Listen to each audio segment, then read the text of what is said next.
자, 다반 클리닉 밴드 2022년 3월 4주차 문제 풀이를 시작하겠습니다. 자, 이제 왼쪽에 있는 부분은 이제 모범 답안인데요. 모범 답안에 대한 내용에서도 이제 문제가 있는 것을 한번 발췌를 해볼까요? 예, 여러분께서 이제 가장 중요한 건 뭐냐면, 첫 번째, 유형 준수예요. 맨날 이거를 까먹게 되는데 기본적으로 유형 준수가 안 되면 40점대 답안이라는 걸 염두에 두세요. 유형 준수가 가장 기본이죠. 이게 안 되면 40점대 답안이다 하는 거고요. 그다음에요.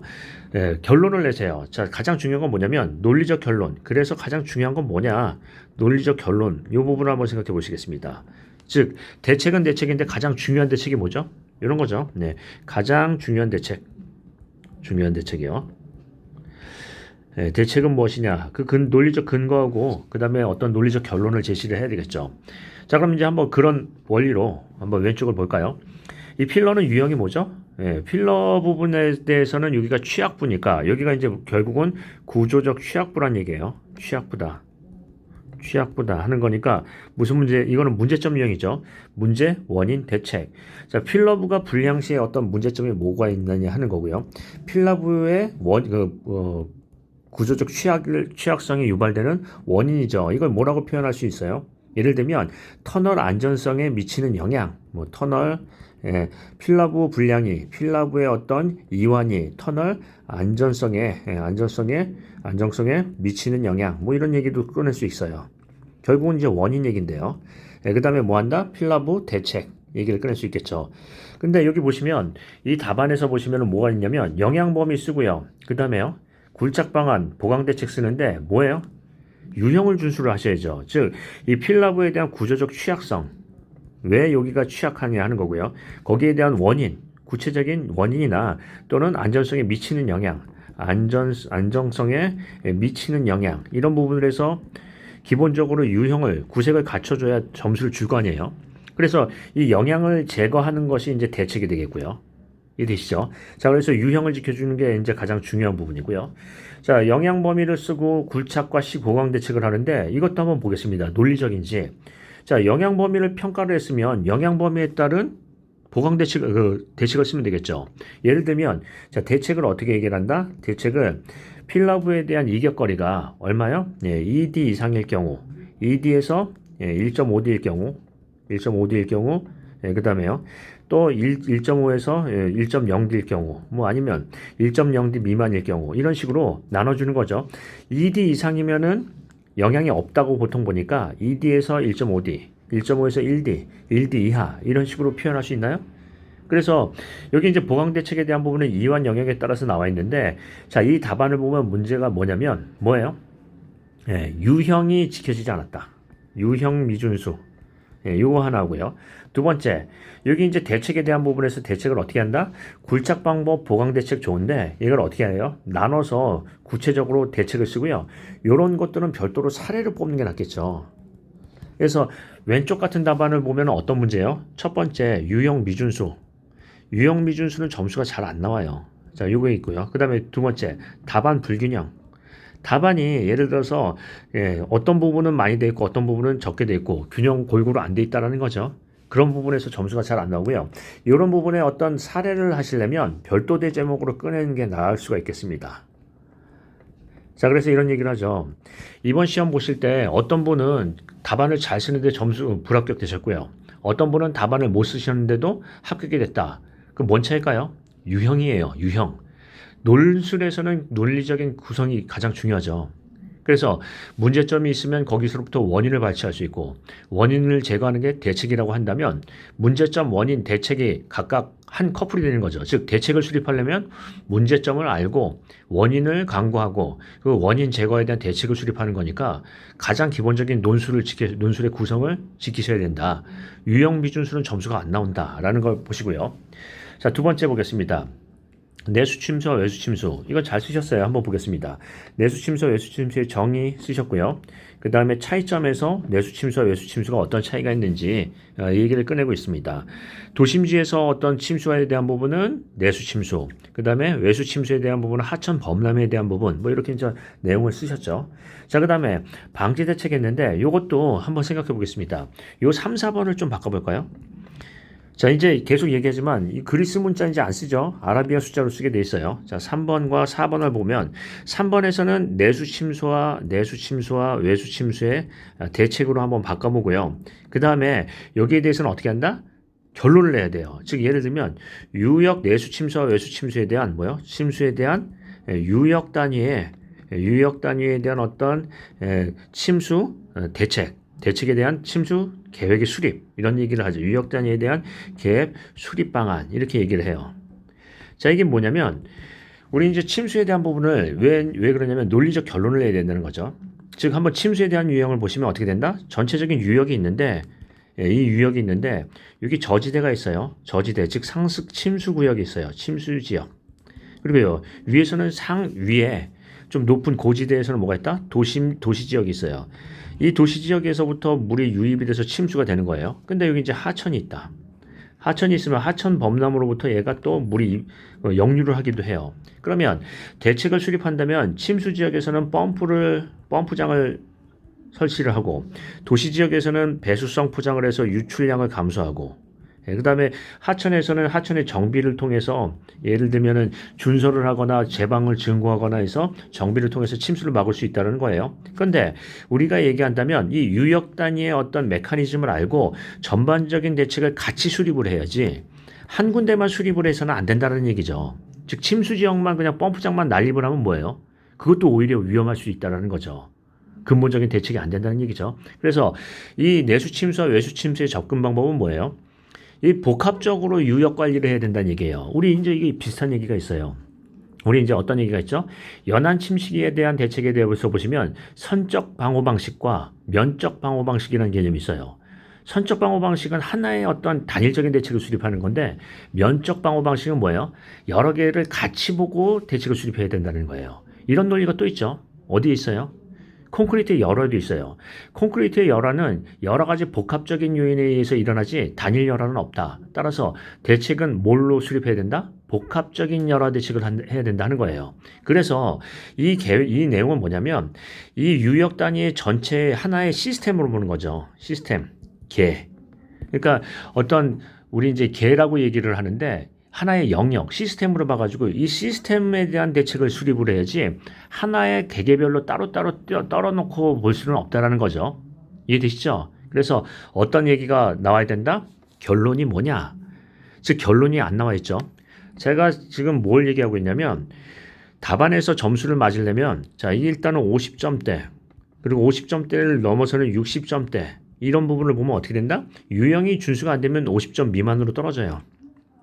그 논리적 결론이 안 되면 뭐 한다? 60점은 안 맞을 수가 없어요. 그러니까 이 부분에서 여기는 뭐가 좋아요? 뭐가 문제예요? 유형은 지켜졌으나 논리적 결론이 없다 하는 거죠.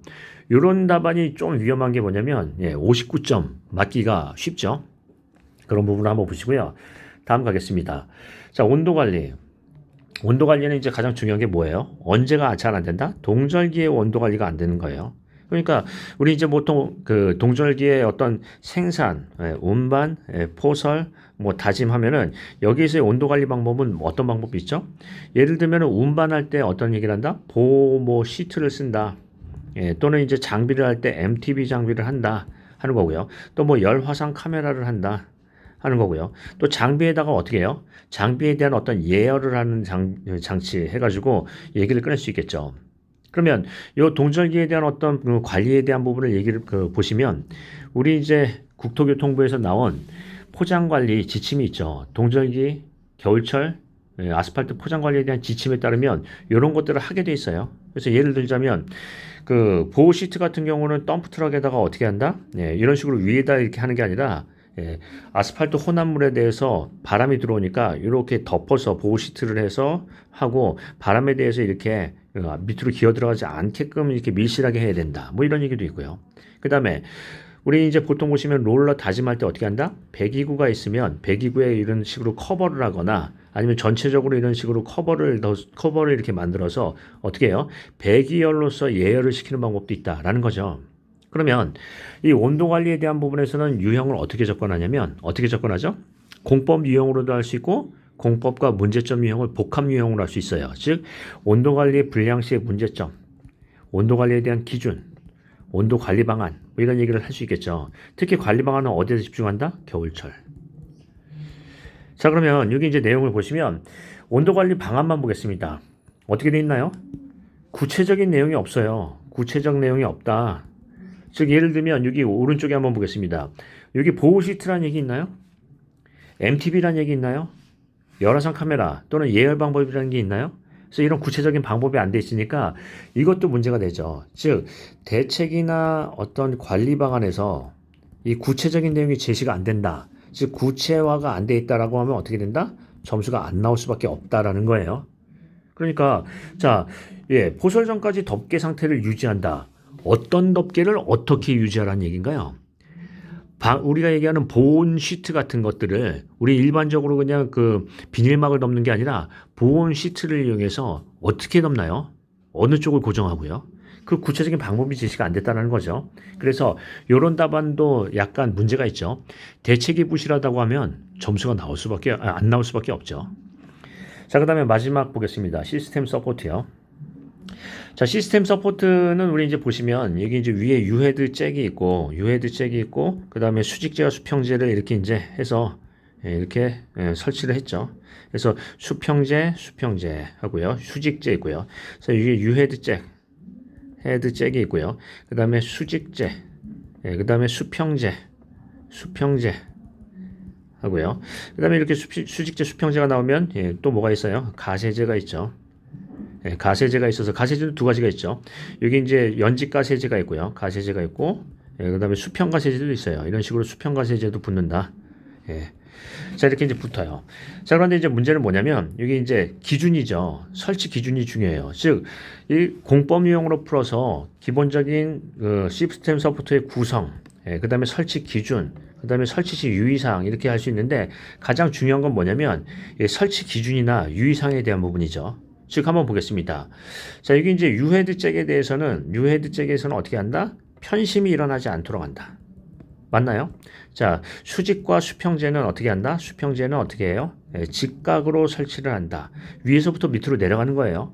자, 그 다음에 잭 베이스, 받침 철물 있죠. 받침 철물과 그 다음에 연직재의 겹침 길이는 얼마로 한다? 겹침 길이는 3분의 1 이하로 한다. 하는 거고요. 그 다음에 바닥에서는 어떻게 해요? 부등치마 방지를 위해서 보강을 한다. 뭐 이런 얘기를 꺼낼 수 있겠죠. 그래서 이 기준이 다예요. 이거 기준을 구체적으로 쓸 수 있느냐 하는 거죠. 근데 여기서 이제 정말 중요한 부분은 뭐냐면 유헤드 잭이 있으면 이 위에 멍해제가 있잖아요.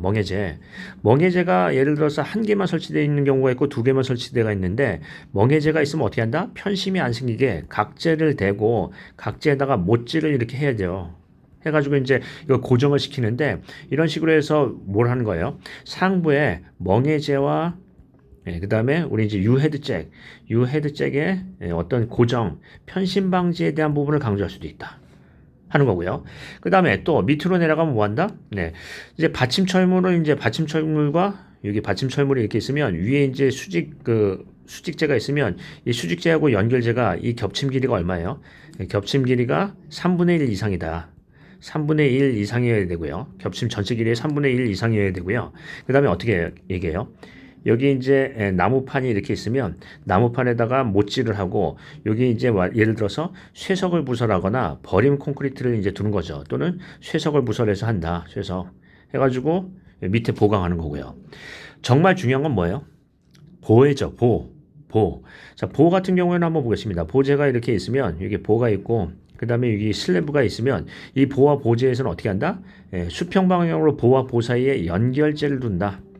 하는 거고요. 단부에서는 어떻게 해요? 이렇게 이제 밑에 이렇게 있으면 단부에서는 단부 보강재를 해서 전도 방지를 한다.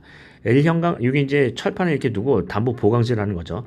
단부 보강 또는요, 보와 보 사이에 어떤 연결 사이 하는 거고요. 그 다음에 상부에서는 뭘 하는 거예요? 이 벌어짐 방지를 해가지고 예를 들자면 2개소 이상 또는 3m마다 1, 2, 3 뭐 보통 이렇게 하죠. 2개소 이상 3m마다 설치를 한다는 건데 여기서 그런 중요한 부분의 보강을 얘기해야 되는 거죠. 즉 예를 들면 취약부의 보강이요. 그래서 여기 내용을 보시면 시스템에 대한 어떤 그 기본적인 명칭과 구성의 내용이 나와 있고요. 그 다음에 뭐가 있어요? 설치 기준이 있는데 설치 기준은 어디서부터 어디로 본다? 위에서부터 유해드잭, 그 다음에 수직재와 수평재, 그 다음에 연결재, 그 다음에 받침철물, 이런 부분을 얘기를 하고요. 중요한 걸 뭘 강조해요? 강조는 뭘 한다? 취약부.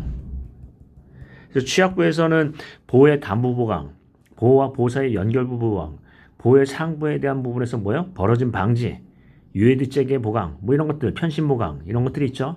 그래서 그런 거를 중요한 취약부를 강조를 한다라는 얘기를 꺼낼 수도 있고요. 아니면 시스템 동발에 대한 어떤 소규모 공사에 대한 지원 또는 어떤 법 제도에 대한 부분을 언급을 할 수가 있겠습니다. 자, 내용을 보시면 다시 한번 정리해 보면 제일 중요한 거는 유형 준수가 중요한 거고요. 그 다음에 뭐가 있다? 논리적인 결론, 이런 부분을 생각하시면 점수 맞는데 크게 어려움이 없을 거예요. 가장 중요한 건 뭐죠? 유형 준수가 원칙이다 하는 거죠. 자, 기본에 대해서 충실하시고요. 이번 주도 정리 잘 하시기 바랍니다. 자, 수고하셨습니다.